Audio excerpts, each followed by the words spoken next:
Olá, meus amigos, meus irmãos.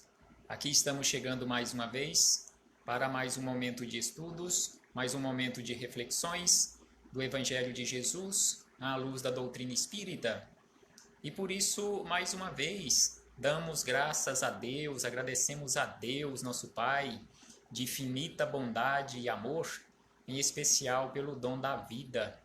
Agradecemos a Jesus de Nazaré por esses belíssimos ensinamentos que ele nos deixou. Aos espíritos amigos, agradecemos também imensamente pelo amparo, pela proteção, pela assistência que sempre tem nos dado ao longo de nossa trajetória. Agradecemos a todos vocês, companheiros de jornada, que constantemente têm nos auxiliado nestes estudos, com a presença, com as boas vibrações, através desta sala virtual. Muito obrigado a todos. Recebam já antecipadamente o meu abraço fraterno e de gratidão. E hoje, nesse dia 24 de agosto do ano de 2020, aqui estamos chegando para mais este momento de estudos e hoje estudaremos mais um capítulo do livro Conduta Espírita. Conduta Espírita, como nós sabemos, de autoria do espírito André Luiz, através da mediunidade de Valdo Vieira. E hoje temos aqui para as nossas reflexões o capítulo de número 23. O capítulo de número 23, André Luiz nos traz aqui reflexões acerca do nosso comportamento. Como deve ser o nosso comportamento, ou como deveria ser o nosso comportamento de uma forma correta e adequada perante os outros companheiros de jornada que professam outro credo religioso, ou que não professam ou dizem não professar nenhuma religião.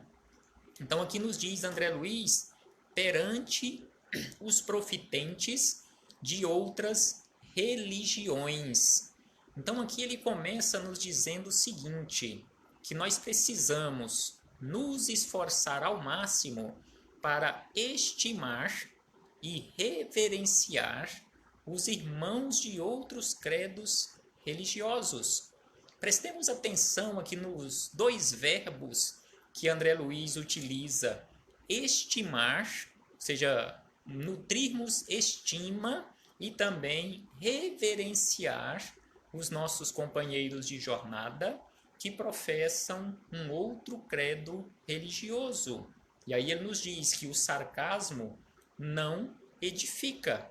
Sem sombra de dúvida que André Luiz aqui está correto, porque usarmos de sarcasmo para com as outras pessoas ou perante as outras pessoas em relação e por causa da religião que ele diz professar, sem sombra de dúvida que não auxilia na edificação de ninguém, de nenhum de nós. E aí ele diz na sequência, não exasperar-se em oportunidade alguma, ainda mesmo pretextando defesa dos postulados religiosos que lhe alimentam o coração, a fim de evitar o vírus da cólera e as incursões das forças inferiores no próprio íntimo. Então aqui André Luiz nos chama a atenção para aquela necessidade de mantermos o equilíbrio. Não precisamos nos encolerizar, exasperar contra outros companheiros de jornada a pretexto de defender a nossa religião. A nossa religião espírita não necessita ser defendida. A maior defesa é exatamente o nosso comportamento de equilíbrio, o nosso comportamento ali na condição de um verdadeiro irmão de jornada, aceitando as diferenças, aceitando as opiniões, aceitando os pontos de vistas, mesmo que não concordemos, mas aceitando, conforme ele nos fala aqui, neste caso, evitando o vírus da cólera e as incursões das forças inferiores no próprio íntimo. E aí ele diz ainda que a exasperação, ou seja, aquela perda do equilíbrio, aquele nervosismo, leva ao desequilíbrio e à queda. Então a exasperação nos levará ao desequilíbrio e à queda. E ainda André Luiz acrescenta: aproveitar o tempo e as energias. Aproveitar o tempo e as energias, fugindo às discussões estéreis em torno das origens da vida e do universo, ou sobre tópicos fundamentais do espiritismo. Então aqui ele nos fala sobre aquela necessidade de aproveitarmos o tempo e energia. E Chico Xavier nos lembra que aquele maior desespero de um espírito, de qualquer espírito, quando chega no mundo espiritual e que recobra a sua consciência, é exatamente aquela noção de tempo não aproveitado.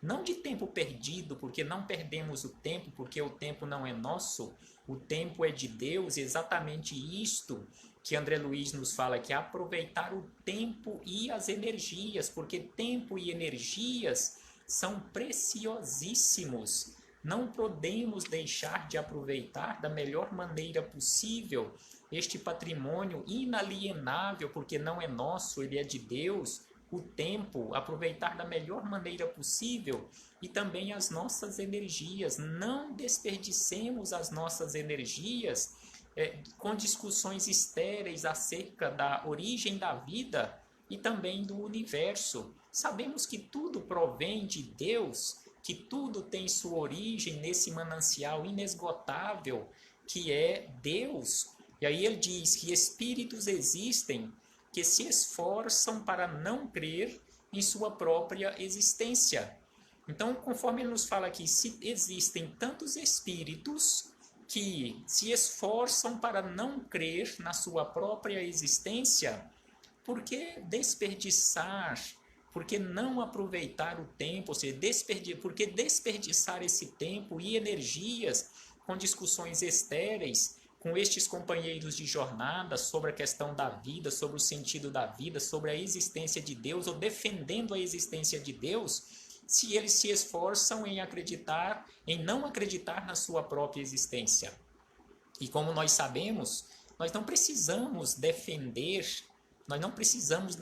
Deus, porque Deus não necessita de defensores. Nós precisamos sim colocar em prática a sua lei de amor. E aí André Luiz nos diz ainda na sequência que em nenhuma circunstância, pretender conduzir alguém ou alguma instituição dessa ou daquela prática religiosa à humilhação ou ao ridículo. Então, de forma alguma, em momento algum, nos comportarmos desta forma, com aquela pretensão de conduzir algum companheiro de jornada ou uma instituição que ele defenda ou que ele represente àquela condição de humilhação e de ridículo. Porque o sol, acrescenta André Luiz, o sol, em nome de Deus, ilumina o passo de todas as criaturas. Como nós sabemos, o sol não escolhe a quem ele quer iluminar. Ele ilumina todos os caminhos de todas as criaturas, sejam elas boas ou más. Todas recebem igualmente a luz e o calor do sol. De que forma aproveitamos esta luz e o calor do sol? Aí é uma escolha de cada um de nós. Aproveitaremos mais e de uma forma mais correta, de acordo com a nossa condição, de acordo com o nosso conhecimento, ou não, de acordo com a nossa ignorância.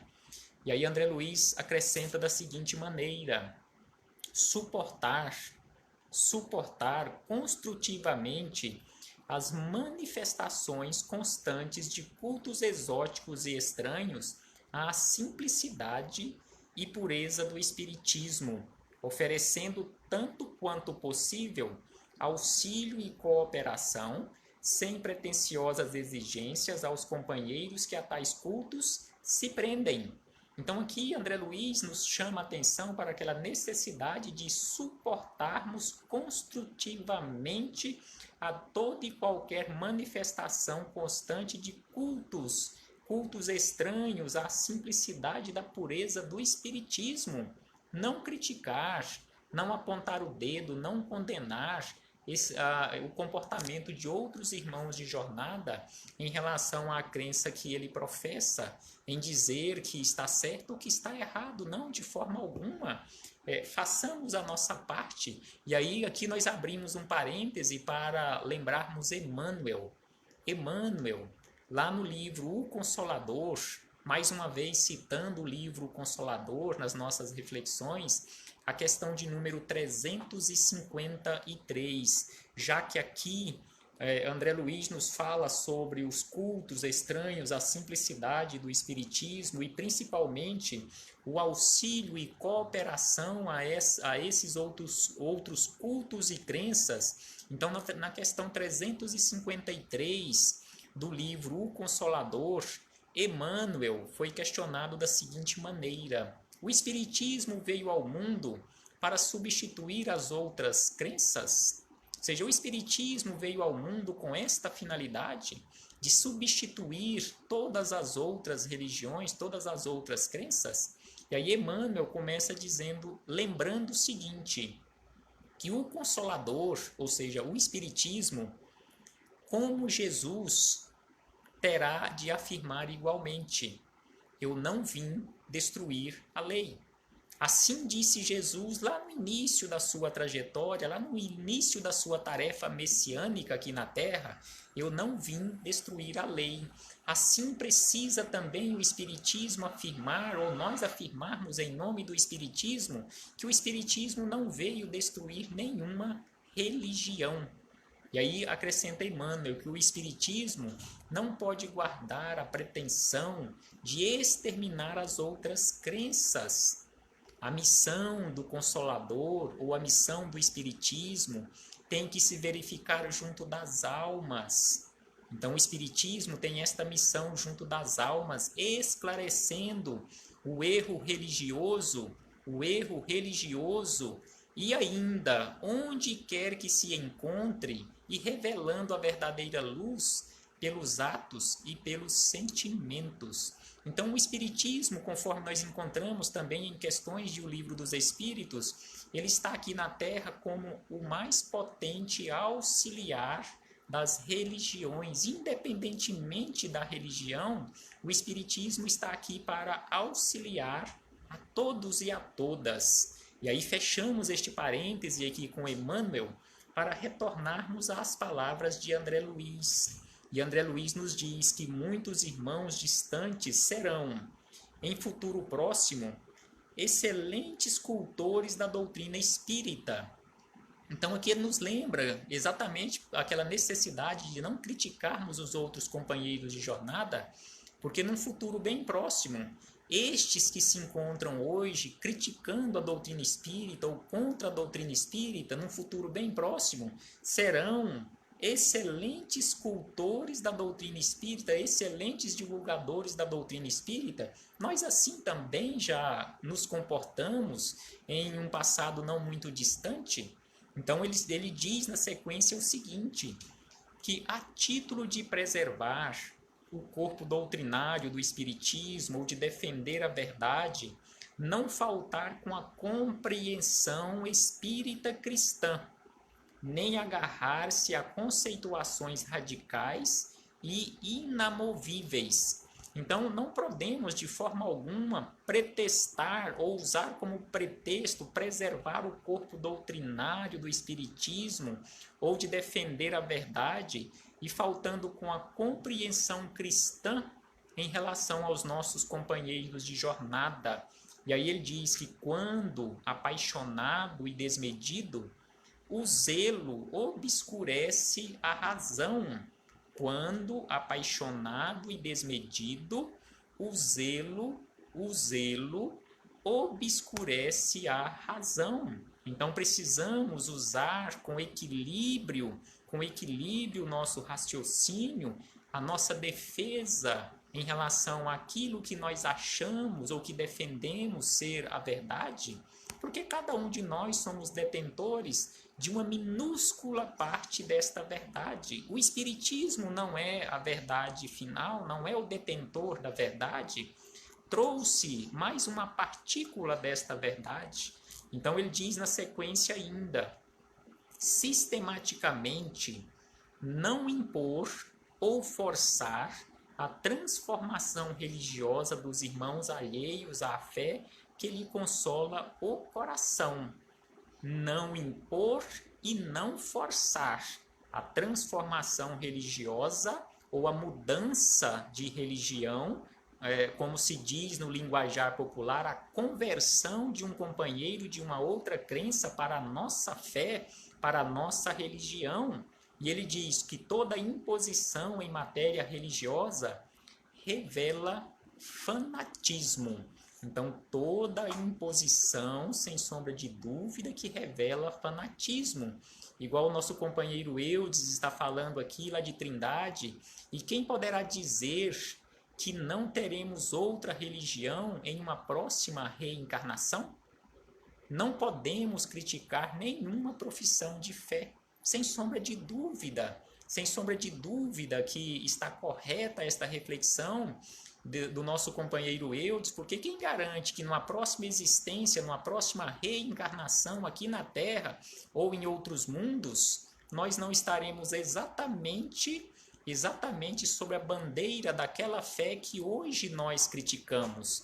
Então, sem sombra de dúvida que precisamos respeitar, conforme nos chama a atenção aqui André Luiz e também Emmanuel, respeitar todos os credos religiosos, conforme nos diz Francisco de Assis, lá na obra que traz o seu próprio nome, que não podemos de forma alguma, porque uma religião que fala mal da outra religião, ou uma pessoa que se diz religiosa e que fala mal de um outro que defende uma outra fé, sem sombra de dúvida que não está adotando o procedimento correto. Então precisamos usar constantemente daquela vigilância que nos chama a atenção Jesus de Nazaré. E aí, mais uma vez, antes de encerrarmos aqui o último parágrafo das lições de André Luiz, abrimos aqui mais um parêntese, já que ele fala aqui sobre não impor a transformação religiosa dos nossos companheiros de jornada. Abrimos este parêntese aqui para lembrarmos o que nós encontramos em o Evangelho segundo o Espiritismo, no capítulo 24, lá nos itens 8, onde tem como título aquelas palavras de Jesus aos seus discípulos: não vades ter com os gentios. Aí vem uma passagem evangélica, lá no capítulo 10, versículos 5 a 7, onde Jesus chama atenção, anotações de Mateus, para eles não irem até os gentios. E aí vem os espíritos amigos, no item 10 deste capítulo 24, e nos dizem o seguinte, que estas palavras de Jesus podem também aplicar-se aos adeptos e aos disseminadores do espiritismo nos dias de hoje.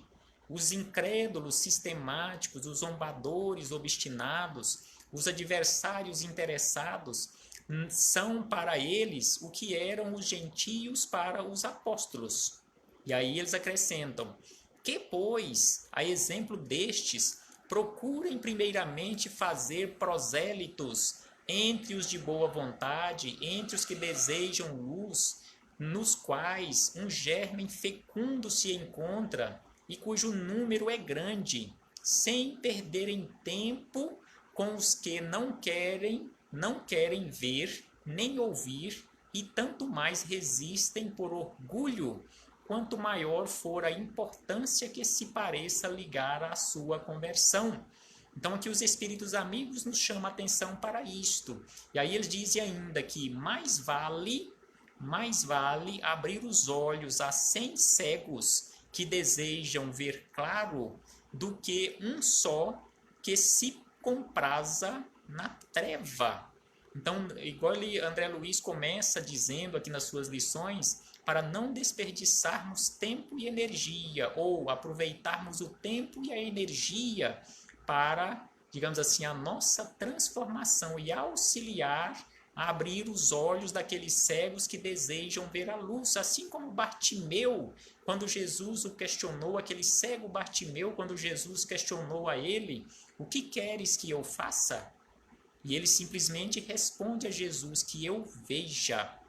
Então, estes que querem ver, sem sombra de dúvida, que para estes nós precisamos dedicar esse nosso tempo e a nossa energia, e não desperdiçar esse mesmo tempo e essa mesma energia, que são altamente preciosos, para com aqueles que ainda desejam e se comprazem nas trevas. Então aqui voltamos, fechamos aqui esse parêntese, depois quem quiser aprofundar um pouco mais nesta lição aqui do Evangelho segundo o Espiritismo, o item 10 tem mais informações na sequência, o item 10 do capítulo 24.